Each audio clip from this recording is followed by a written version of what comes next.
So let's talk about the representation of the complex number on an argand plane and in the various forms. तो सबसे पहले अगर हम बात करें कॉम्प्लेक्स नंबर की,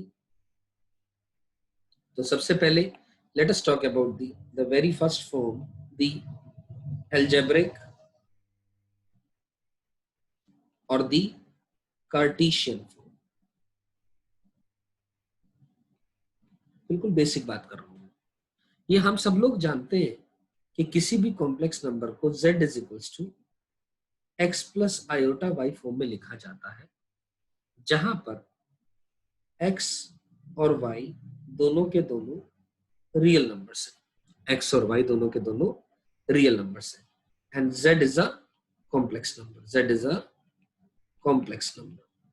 ठीक है, अब इस कॉम्प्लेक्स नंबर को हम प्लॉट करना चाह रहे हैं on an Argand plane.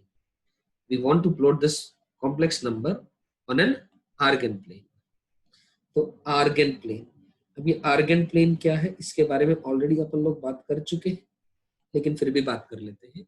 Argon plane क्या है? सिंपल आप ऐसे समझें कि जैसे x और y एक्सिस होता है, ठीक उसी प्रकार से यहाँ पर x और y एक्सिस की जगह पर x एक्सिस को हम लोग रियल एक्सिस कह देते हैं।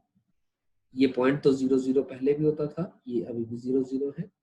This axis is the real axis, यानी x एक्सिस को रियल एक्सिस कह देते हैं एंड y एक्सिस कहलाती है इमेजिनरी एक्सिस। क्या कहलाती है? Imaginary axis. ठीक है दोस्तों, तो ये रहा आर्गन प्लेन। इस आर्गन प्लेन को हम कॉम्प्लेक्स प्लेन भी बोल देते हैं, कॉम्प्लेक्स प्लेन, इमेजिनरी प्लेन या गॉसियन प्लेन भी बोल देते हैं। ठीक है, अब किसी भी कॉम्प्लेक्स नंबर को अगर रिप्रेजेंट करना है इस प्लेन के ऊपर, तो लेट अस से ये कोई एक पॉइंट है। अब जो z है actually it corresponds to an ordered pair x, y। No doubt z का नाम है कॉम्प्लेक्स नंबर, पर वो कोई एक नंबर नहीं है। It is not a number, it is just a way to represent a coordinate of a point lying on the Argand plane. यानी ये क्या है? लेट अस से ये x, y है। You getting my point? Late us से ये point O है, ये पॉइंट P है।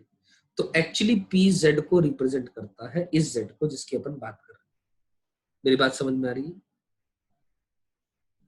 Z को रिप्रेजेंट करता है P पॉइंट, और अगर मैं इस O को P से ज्वाइन कर दूं, इस O को मैं P से ज्वाइन कर दूं and I drop a perpendicular from the P on the real axis, तो ध्यान से देखें दोस्तों, कुछ नहीं, ये सिंपल सी बात बोलूं, ये x है और इस y की बात हो रही है, करेक्ट?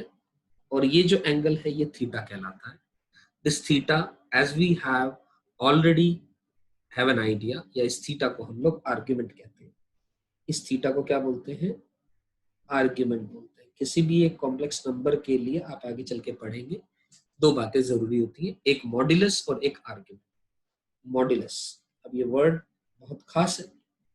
मॉड्यूलस, मॉड्यूलस का मतलब यहां पर मैं बात करूं तो ये आर है, ये आर यहां से लेकर के यहां तक की बात करूं, यानी जो ओपी डिस्टेंस है, ओपी एक्चुअली आर के बराबर है और उसको मॉड्यूलस ऑफ जेड लिखते हैं।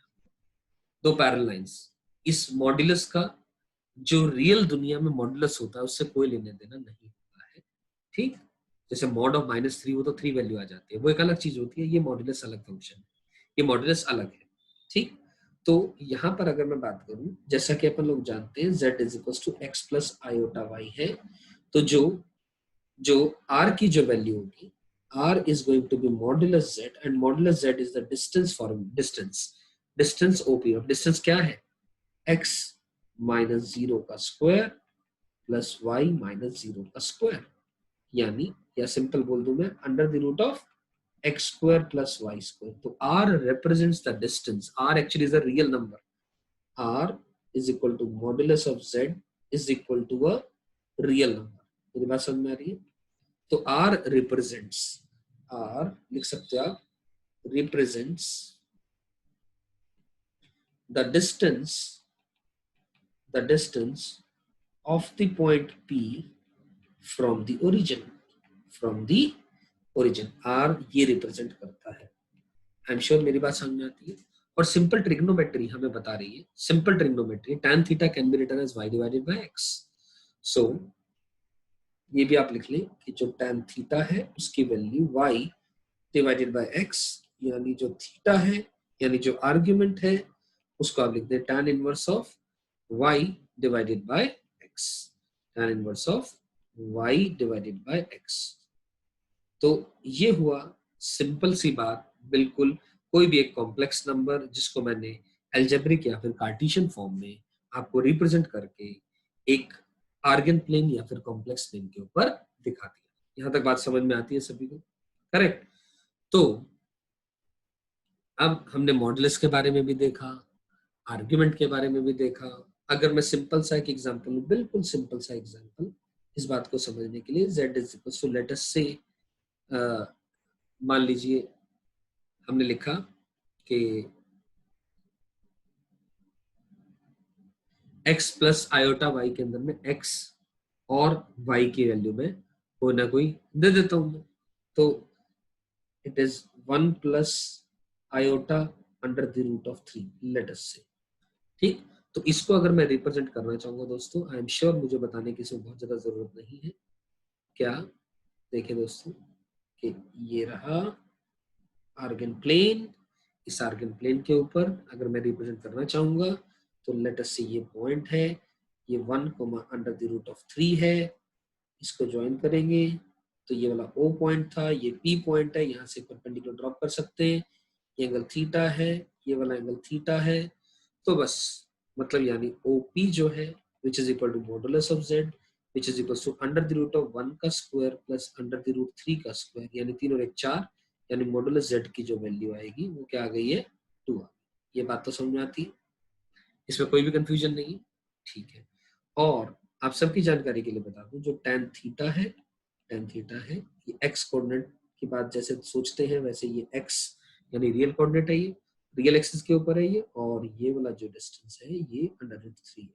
तो P point actually it is a point coordinate, Z represents a coordinate actually, so tan theta is nothing but कितना under the root 3 divided by 1, तो यानी थीटा की वैल्यू अब कितनी आ जाएगी, इतनी ट्रिग्नोमेट्री आई एम श्योर सभी को आती है, ये वैल्यू 60 डिग्री हो जाएगी। So this becomes the argument, this 60 degree is the argument, और इस आर्गुमेंट को हम लोग ऐसा लिखते हैं, आर्गुमेंट ऑफ z करके लिखा जाता है इज इक्वल्स टू 60 डिग्री।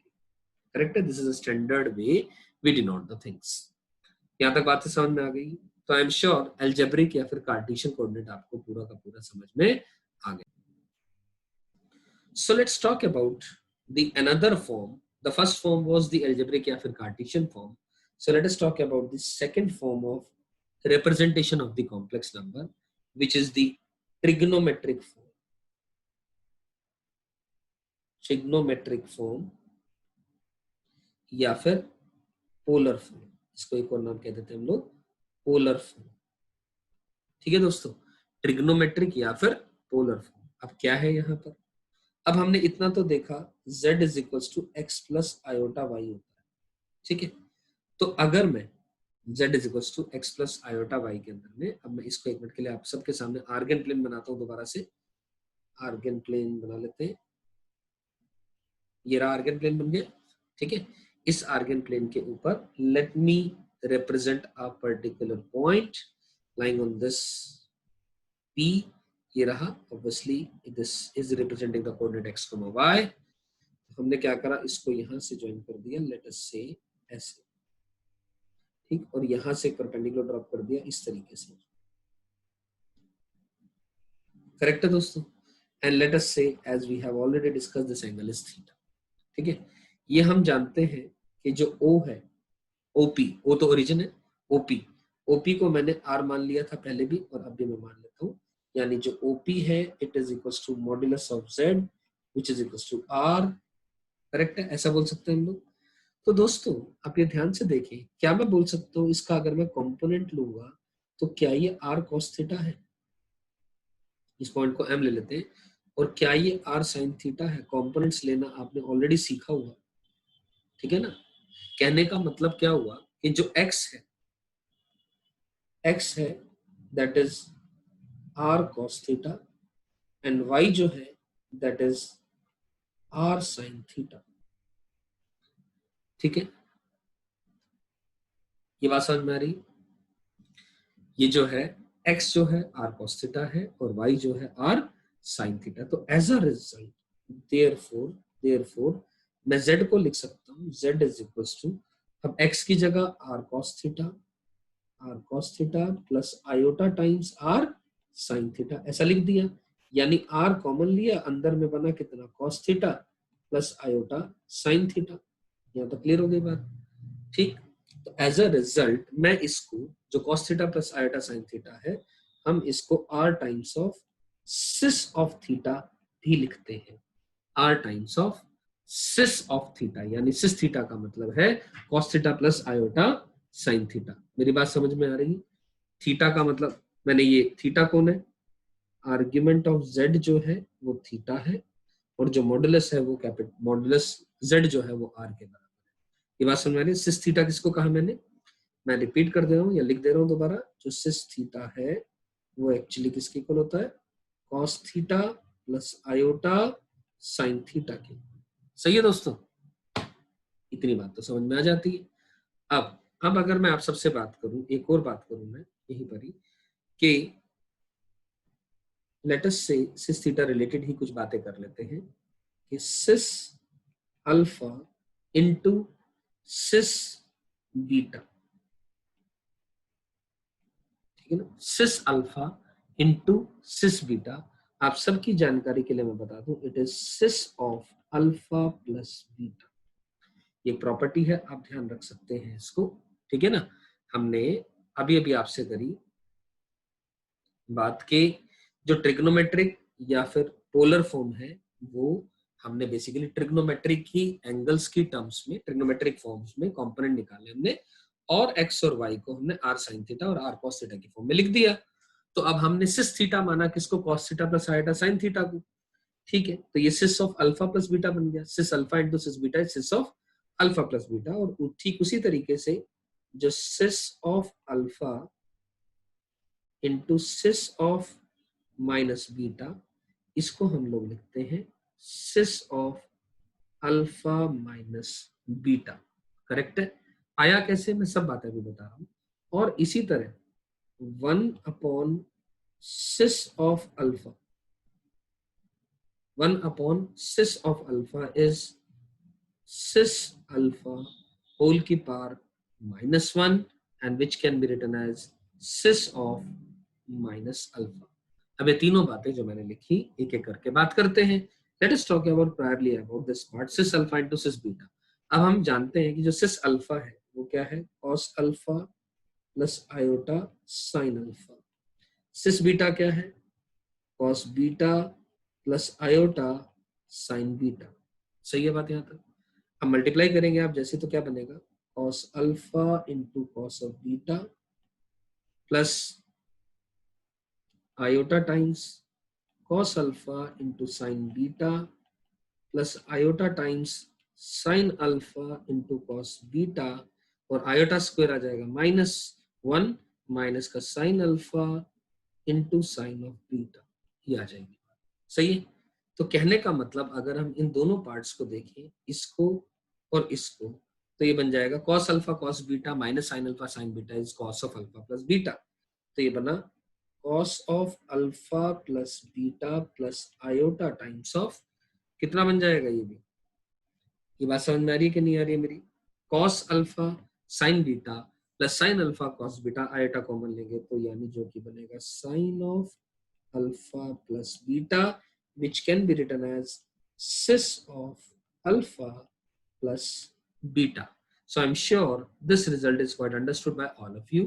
और cis of minus beta, अब बीटा की जगह माइनस बीटा आएगा तो cos of minus beta plus iota times of sine of minus beta आ जाएगा, और कोई चेंज नहीं आएगा। अकॉर्डिंगली आप काम करेंगे तो बीटा की जगह बस माइनस बीटा आ जाएगा। और ये दूसरा रिजल्ट था। और तीसरा रिजल्ट है 1/सिस अल्फा, तो हम सिस अल्फा की पावर -1 यानी सिस ऑफ माइनस अल्फा लिख सकते हैं। तो देखते हैं दोस्तों, इसके बारे में बात करते हैं। 1/sis ऑफ अल्फा यानी 1/cos alpha plus iota sine alpha, इसको हम रैशनलाइज कर सकते हैं, यानी cos अल्फा माइनस का iota sine alpha into cos alpha minus का आयोटा साइन ऑफ अल्फा। अब ध्यान से देखिए दोस्तों, ये क्या बनेगा, ऊपर आ जाएगा cos अल्फा माइनस का iota times sine alpha divide by a plus b into a minus b is a square minus b square, यानी ये बनेगा कितना नीचे cos square alpha minus iota square. अब आयोटा स्क्वायर क्या होता है -1, तो ये नीचे एज ए रिजल्ट प्लस आ जाएगा, प्लस का साइन स्क्वायर अल्फा, तो यानी ये बनेगा नीचे तो 1 बन गया, cos अल्फा माइनस का iota times sine alpha which can be written even as cos of minus alpha plus iota times sine of minus alpha. समझ आ रही बात मेरी? यानी इसको, क्योंकि cos ऑफ माइनस थीटा तो cos थीटा ही होता है, which can be written as sis of minus alpha, so which makes or proves the result number 3। I am sure यहां तक बातें आप सभी को समझ में आई होगी, right?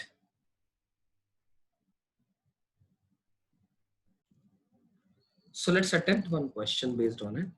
So the question is a simple सा question, if z is given by 1 plus cos of 6 pi by 5 plus iota times sine of 6 pi by 5, ऐसा लिख दिया, ठीक।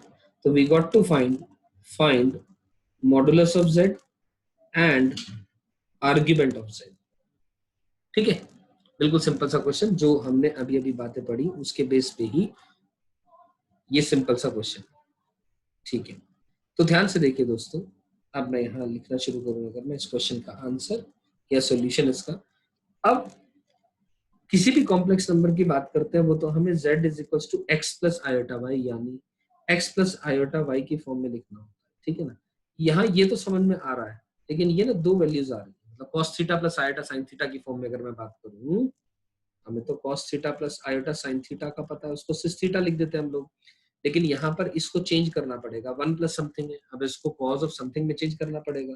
कैसे करें, वो मैनिपुलेशन है, वो मैनिपुलेशन है। तो इतना आपने ट्रिग्नोमेट्री सभी ने पढ़ा हुआ है कि 1 प्लस कॉस 2 थीटा की जगह, 1 प्लस कॉस थीटा की जगह पर कितना लिख सकते हो आप, इसको लिख दो। अब हमने पढ़ा हुआ cos of 2 theta is 2 cos square theta minus का 1, तो 1 plus cos 2 theta is 2 cos square theta, तो यानी यहाँ पर 2 टाइम्स कॉस स्क्वायर ऑफ, अब ये वाला 2 थीटा है तो थीटा क्या आ जाएगा 3 पाई डिवाइडेड बाय 5, इतने पोर्शन का, ठीक है, प्लस अब 2 times iota sine of 3 pi by 5 into cos of 3 pi by 5, ऐसा लिखते हैं। मेरी बात समझ में आ रही है? यहाँ तक इसमें तो कोई भी कंफ्यूजन नहीं है किसी को भी। साइन 2 थीटा को लिख दिया 2 sine theta into cos theta, यहाँ तक बात समझ में आई।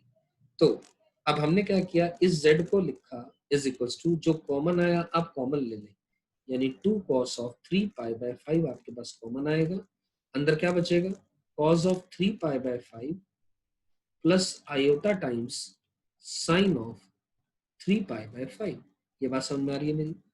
ठीक है, तो एज अ रिजल्ट ध्यान से देखें दोस्तों, ये क्या फॉर्मेट हमने अभी अभी पढ़ा थोड़ी देर पहले ही, जो ट्रिग्नोमेट्रिक फॉर्म है, z is equal to r times of cos theta plus iota sine theta. अगर मैं इससे कंपेयर करूं, इसको कंपेयर करूं तो साफ साफ पता लग रहा है, साफ साफ पता लग रहा है कि दैट इज, जो r है, r किसके इक्वल होता है, मॉडुलस z के इक्वल होता है, वो क्या आ गया, ये आ गया ये वाला पोर्शन, यानी 2 times cos of 3 pi divided by 5।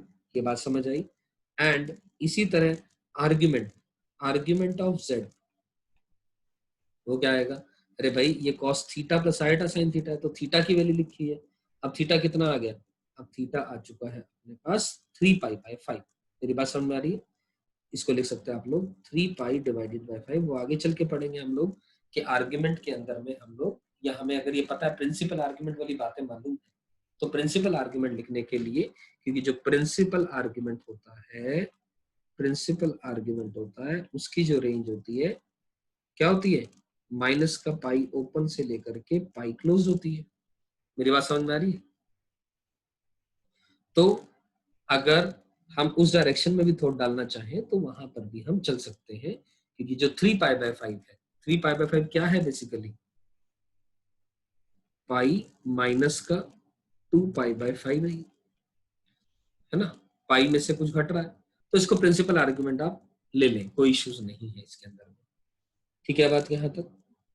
तो आपके पास मॉड्यूलस आ गया, आर्ग्यूमेंट आ गया, यही आपसे क्वेश्चन के अंदर में पूछा गया था। करेक्ट है दोस्तों? I am sure this point is clear to all. तो ठीक है, ऐसे ही कोई भी बेसिक सवाल इस तरीके से पूछे जाएं तो आप उनका जवाब दे सकते हैं कि इस फॉर्मेट में आपने लेकर के आना है। कैसे लाना है वो आपने मैनिपुलेशंस करनी पड़ेंगी। सो एक्सपोनेंशियल फॉर्म की बात कर रहे हैं। So let us talk about the exponential, या फिर इसको एक और कहा जाता है यूलर्स फॉर्म। ठीक है ना, Euler's form.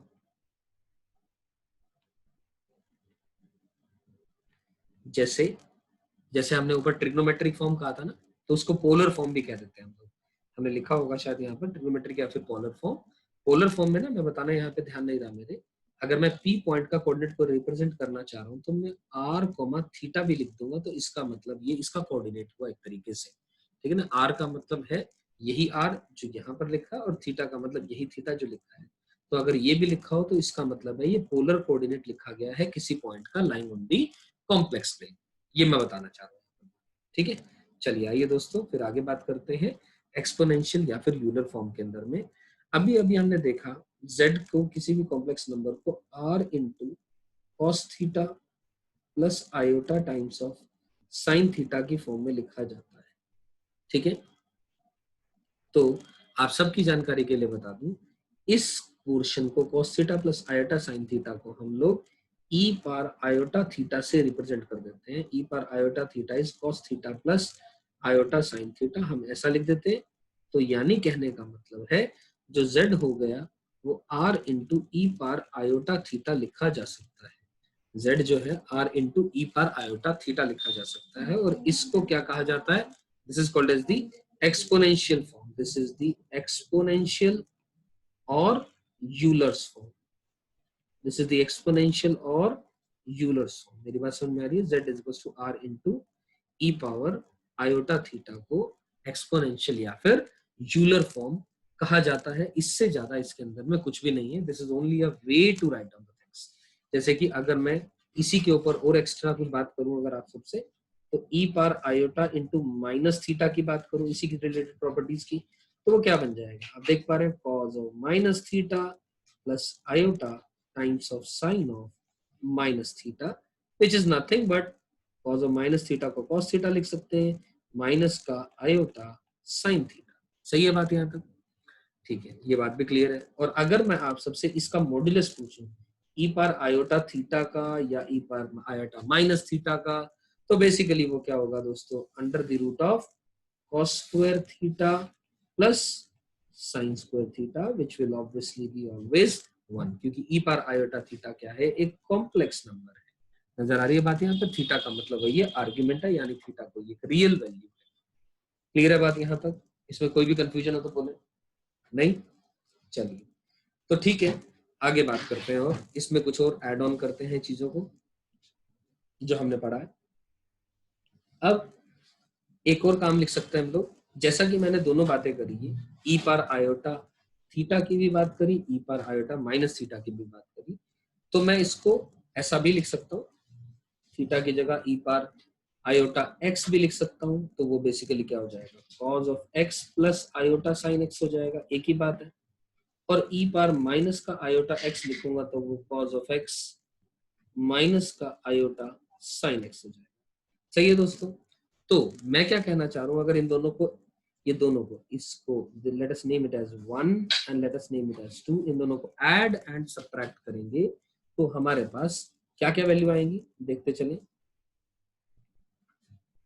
Will get the values as हमें आ जाएगा cos ऑफ x, इन दोनों को ऐड करेंगे तो वैल्यू आएगी cos x की वैल्यू आएगी e power iota x plus e power minus का iota x whole divided by 2। मेरी बात समझ में आ रही है?